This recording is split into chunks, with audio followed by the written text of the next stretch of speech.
So we'll learn today the Bracha of Hatov V'Hametiv. And before we go into the Bracha on wine of Hatov V'Hametiv, it's just interesting first to see the nature of the Bracha. How often do we say Hatov V'Hametiv? So the truth is we say Hatov V'Hametiv every time we say Birkat Hamazon. Surprisingly, we have Hatov V'Hametiv. Yeah, Hatov V'Hametiv, that's called Hatov V'Hametiv. Hatov V'Hametiv is a Bracha that Chachamim established whenever we have happiness for a group. So Shechianu typically will be when, for example, I buy something new, or for Chagim, for Zman. If all the Chagim we have Zman, so it depends, it's time. So we say Shechianu, B'Yanu Zman Hazeh. When there's an event which is happy, which isn't depending on time, like buying something new, and it's not for one person benefits from it, it's a group benefiting from it. So we say Hatov V'Hametiv. For example, if I buy a new car, if I'm the only one who's using it, say Shechianu. If I buy a suit, let's say I'm not buying a suit because my wife wants it, I'm buying a suit because I'm enjoying it. So we say Shechianu. But when we buy something that a few people enjoy it, Hatov V'Hametiv. If I buy a house, if I buy a car, it's going to be used for the family. So then we say Hatov V'Hametiv. Instead of Shechianu? Instead of Shechianu.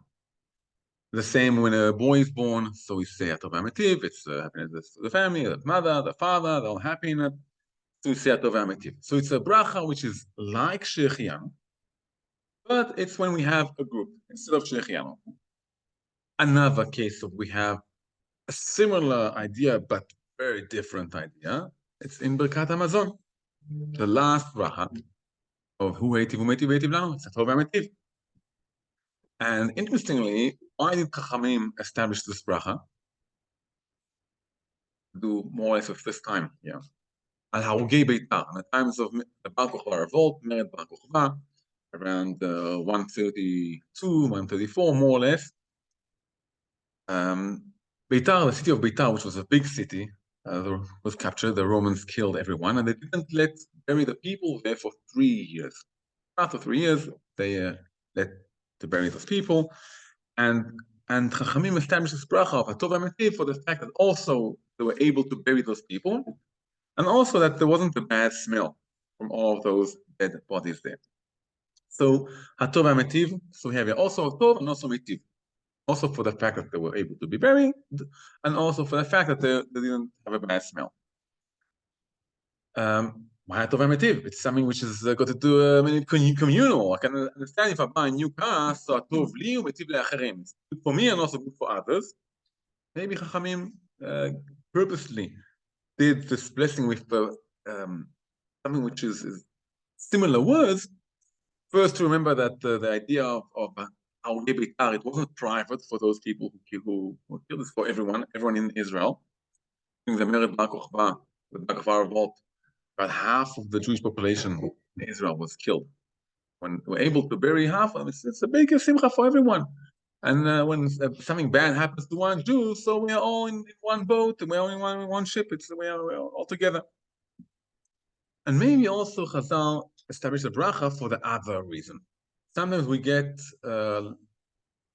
over happy because good things that happen to us, especially if we're in a group. We have a group, we're all celebrating and everything's great. And we forget that just next to us, we have someone who he's a bit sad.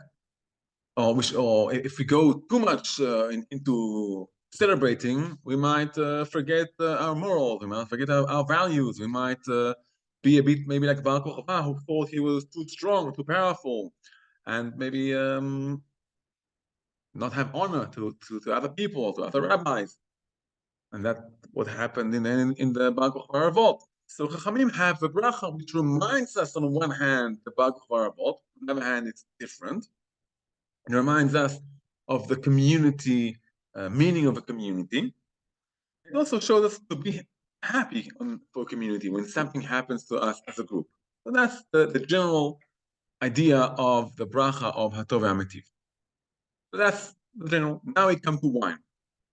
If someone would ask me without knowing the halacha, never know the halacha about Hatov V'Hametiv, drink a cup of wine. Okay, I said the bracha of agafen. I now get more wine. Do I have a special bracha? Is it a better wine? It's a better wine. Yeah. An idea of comparison, good versus better. And so it's good. I had a good wine, but then I get the great wine, the best wine ever, without knowing the halal. Why should I say a bracha? I mean, I said agafen. I have an apple. I like red apples. Yeah, I like red apples. I had the green apple. And then someone brought this great red apple. Do I say another bracha on it? No. Right? No. I had simple bread, and then I was brought this. I had chicken, and then I was brought a steak. What was better? Obviously the steak, right? Do I say Hatov V'Hametiv on it? No. So all of a sudden, there's a bracha here of Hatov V'Hametiv on wine, which without knowing the Gemara of that, where did this bracha come from? Where did it come from? Right? Where did it come from, this bracha? what about wine? Wine tasting? You say it bracha every. So it could be, you'll say, depending how much you drink. Usually in wine tasting, you have only a little bit. And many times, even in wine tasting, you have a bit and you spit it out. Right? Some of us don't spit it out. So, even if you don't, you have just a small amount of wine. But yeah, a wine tasting might be an event where you say Hatov V'Hametiv. Maybe we'll see today, depending on the conditions of it. First, why do we say Hatov V'Hametiv on that? Based on this idea of Hatov V'Hametiv, we could see two opposite. One, if it reminds us Beitar, the people of Beitar who were killed, maybe Chazal are hinting to us, you're having wine, you're enjoying the wine, it's something happy and great, and there's a big gathering of people together here. Just remember not to overdrink. Okay? Just remember also the people of Beitar. That could be one explanation. Another explanation is, on the positive side, we saw a few times that wine is a special. Wine is special. We have Kiddush wine. Almost everything got to do with Kedusha will be in wine. Wine symbolizes the ability to take something natural, grapes, and make it into something very, very special. And only if we're careful about it. You know, when I was a child, I have to show you a picture of it. We tried to make wine. We took grapes, we crushed them, we took the juice, put it inside the bottle, the balloon above it so air doesn't come into it, and we made great vinegar. We didn't say agafen on it. Okay, so you have to be very careful, like Tusha on wine. But after you're very, very careful and sterile and everything, you have something very, very special. And wine typically, especially in those days, but even today, does bring us together in a different way than drinking whiskey. Whiskey is maybe to get a bit tipsy.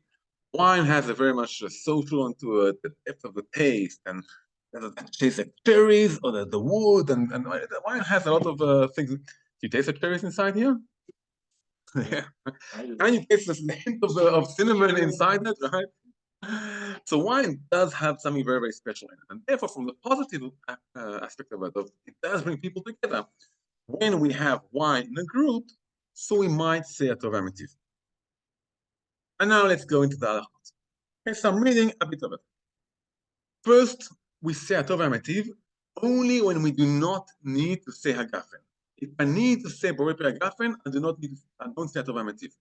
For example, if now it's the first cup I'm having, even if it's in a big group and everyone's drinking wine, if that is the first cup I'm drinking, there's no Hatov V'Hametiv, Borei Pri Hagafen.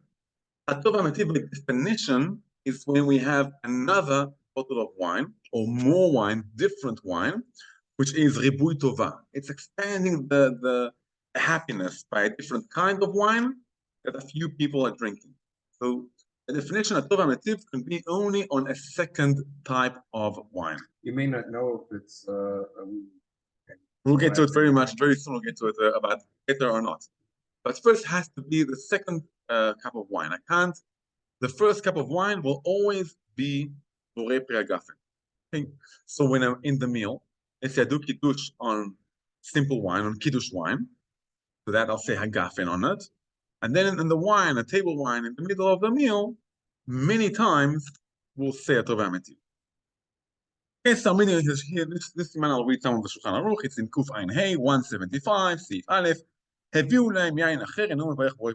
they brought for them new wine and they don't need to say Hagafen, they don't say Hagafen, אבל, עשינו את הטוב והמיטיב.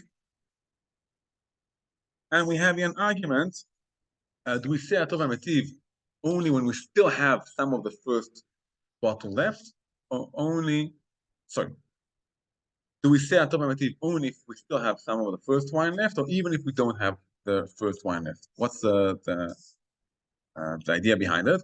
If we finish the first bottle of wine and we bring now a different kind of wine, so the fact we have now a different kind of wine, it's not because we have extra happiness. It's just the first one finished. So what can we do? We have to bring something else. Might be better, might be worse, but it's not to show a lot of wine. We have some of the first bottle left, and now we're bringing more wine. That's already to expand the happiness. Okay, so that's the machloket here between the Rama and the Shulchan Aruch. And since it's a Sfek Brachot, the common custom is only if we still have from the first bottle of wine, only then we'll say Hatov V'Hametiv on the second kind. If we have from the first kind, so okay. And here the Shulchan Aruch says something important, and I'm going to skip after that to a different saif. It's not necessary that this bottle of wine, it all of a sudden came to me. I didn't have it before in the house. Okay, so the Shulchan Aruch says, even if I had 2 bottles of wine in front of me, and 2 bottles of wine, I had one, now I'm having from the other one, even in that case, I say Hatov V'Hametiv, okay, when on the second bottle of wine. Okay, so even if both of them are in front of me, or both of them are in the house, we say Hatov V'Hametiv on the second one. I'm skipping the Rama. I'm skipping to Saif Gimel, okay, because here there's something which many people get confused about.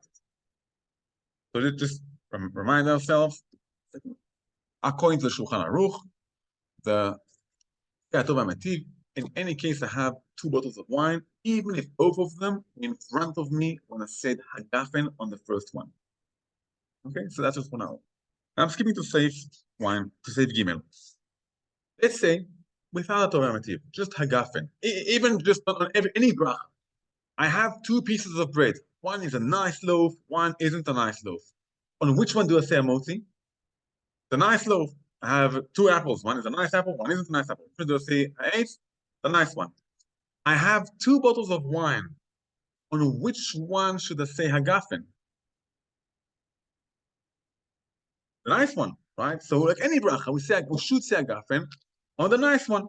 Okay, on the nice one. If I have if I have a simple Kiddush wine and I have this dry table wine here in front of me, on which one should I say Hagafen? Okay, nice table wine, right? So let's continue on. Well, very, very soon, I think I can see you're puzzled.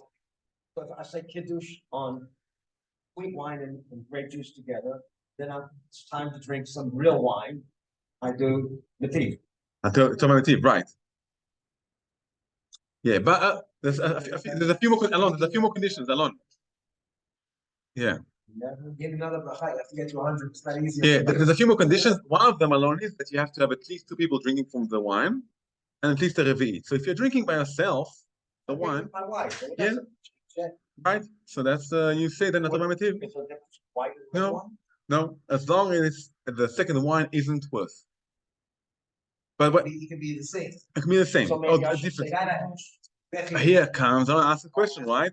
Maybe I should say Kiddush on the table wine.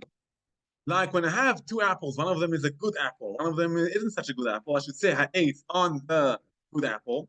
So if I have 2 kinds of wine, I should, right? But I should say Hagafen on the good wine. That's what says the Rama, the Shulchan Aruch, in Saif Gimel. That's why I said to you, I'm skipping to Saif Gimel.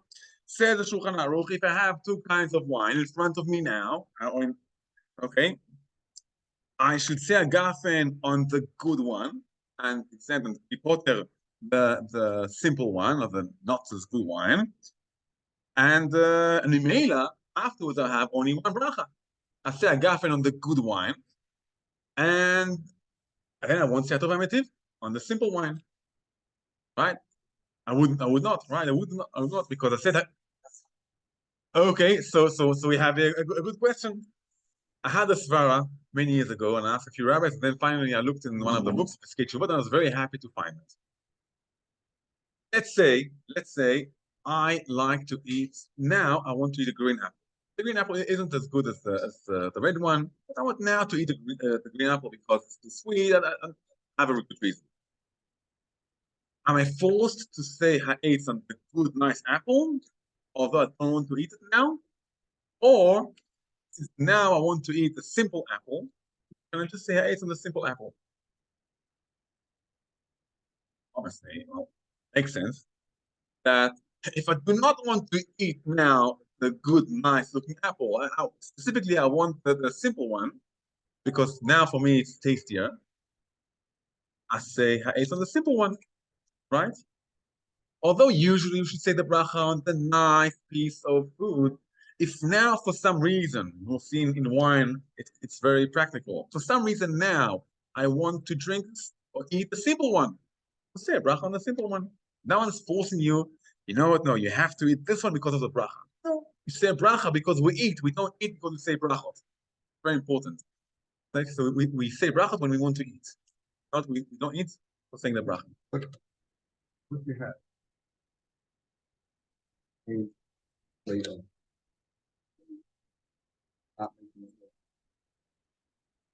So here, we have here when we have a few different kinds of food. So there's a machloket, also in the Mishnah and also in the halacha. What do we go by? What's chaviv? What's I want to eat now? I like better, or by shivat haminim. So there's a machloket. But here we're talking about one kind, one bracha, one kind. And here now that's will answer your question, I think. We'll very soon, I think we'll give you a simple answer, hopefully. I asked you last week a practical question, not a halachic question.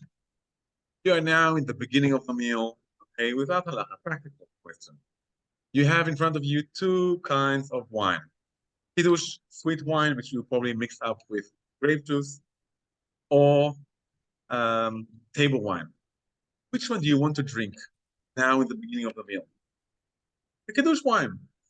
Most people I know do not appreciate table wine before the meal. Especially have children. Yeah, especially have children, have grandchildren. Also, Most the way people- you drink the Kiddush wine is different than. Exactly. You drink it faster, table wine, you drink it slowly, together with food. Most people I know, at the moment of Kiddush, even if they have two wines in front of them, a simple Kiddush wine and an expensive, very expensive table wine, for that moment, now they want to have a simple Kiddush wine. Just because that's what they like now. So therefore, without the Hatov V'Hametiv, let's forget the Hatov V'Hametiv, just Hagafin. What should I be doing Kiddush on? Simple Kiddush wine. Simple Kiddush wine, because now I like it now better. And some people may not drink wine. Everybody. Right, everybody drinks grape juice, everyone drinks table. Some people just don't appreciate table wine. I say I do appreciate it. Now, before eating, I can't drink lolugumab of wine, table wine, like just like this. It doesn't go. So since I said hagafen on the simple wine, I wanted to, right? Because that's the wine I want now. 20 minutes later, when I'm in the meal already, and I have my piece of meat, and I have also a cup of wine next to it, then as I can say Hatov V'Hametiv. So one of the things many people get puzzled about it. Should we hide the wine? Should we take it off the table? What should we do? So usually in a Shabbat table, the answer is very simple. You can take it off the table if you want to, the good nice looking wine. But in any case, you'll say Kiddush on the simple wine because that's tastier for you on that moment. And since you said Agafen on the simple wine, now when we get to the nice table wine, then you can say Hatov V'Hametiv. Okay, so that answers one of the concerns. That's one of the reasons why many people do not say Hatov V'Hametiv, because they get confused about it. But if you really know how to drink wine, you appreciate wine, you know that you can't do, or most people can't do Kiddush on table wine, so there's no problem here at all. There's a few more conditions for Hatov V'Hametiv. Okay, so there are a few more conditions. Let's continue reading. The Shulchan Aruch, and we should finish it in a few minutes.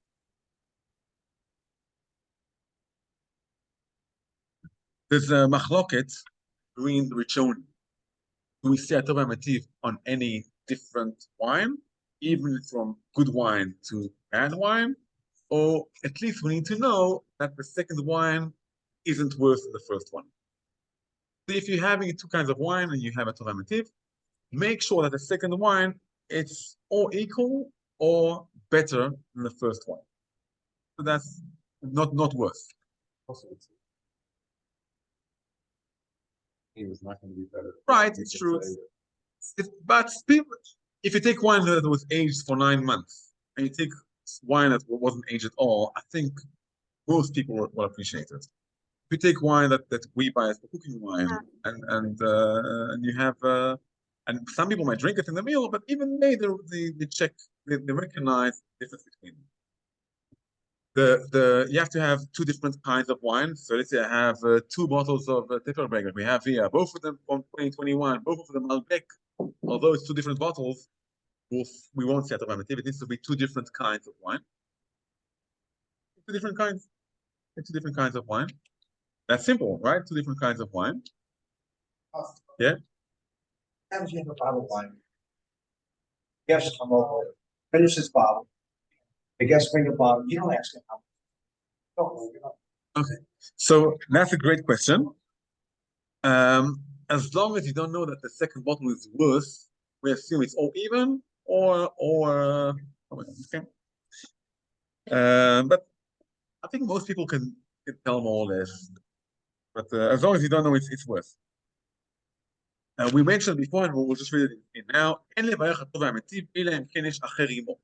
V'Hametiv, you say only if there's at least 2 people drinking the wine, and they can drink as much as they want. Let's say if you have one of the kids, it's bar mitzvah, but you give him only a little bit, and he can't get any more. That's it. Okay, he gets a bit. That's it. You can't count him for one of the people to say Hatov V'Hametiv. It has to be someone who can continue drinking with you. You can take as much as you want. If you have a guest and you tell him just drink, just pour for yourself as much. Feel free to pour for yourself. So you and your guest can say Hatov V'Hametiv. The same goes for your wife. So you can say Hatov V'Hametiv if everyone can take as much as they want. And here comes an interesting question. There's a machloket achronim. What happens if the first wine I drank was grape juice? It wasn't wine. So on the one hand, it was agafen, but you can't really say this tosefet and adding happiness, tosefet simcha. What is it? So some will say no, because I'll say Hatov V'Hametiv only if I drank wine at the beginning. It leads to happiness. And I drank also wine afterwards, which is adding simcha. But if you have grape juice, it's not simcha, unless you're a kid. It's just juice, okay? Just juice.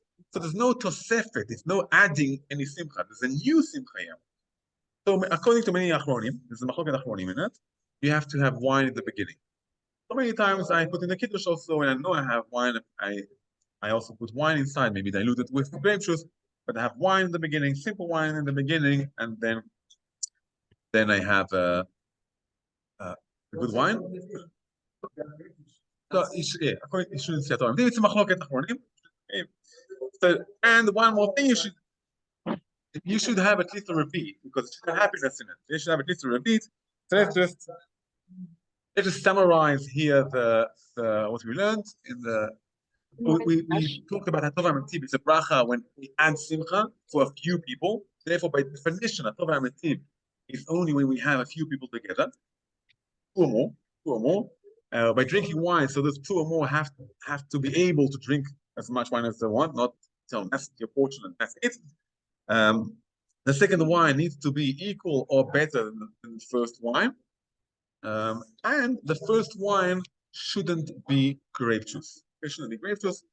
In all those cases, we have machlokot of rishonim or achronim, but since it's a bracha, we say tzvek brachot ve'akel. One important halacha, which we mentioned already now, that for kiddush, I'm allowed to do kiddush on the simple kind of wine, and then during the meal, have the more expensive wine. Therefore, in kiddush, for example, we'll say Hatov V'Hametiv, but here, if we would have had 2 kinds of wine, so we would have to say agafen on the better one, and then we'll exempt the first one. In the kiddush, it makes sense that we will not want to have the more important. That's Hatov V'Hametiv, and we should always have a lot of smachot and hatavot.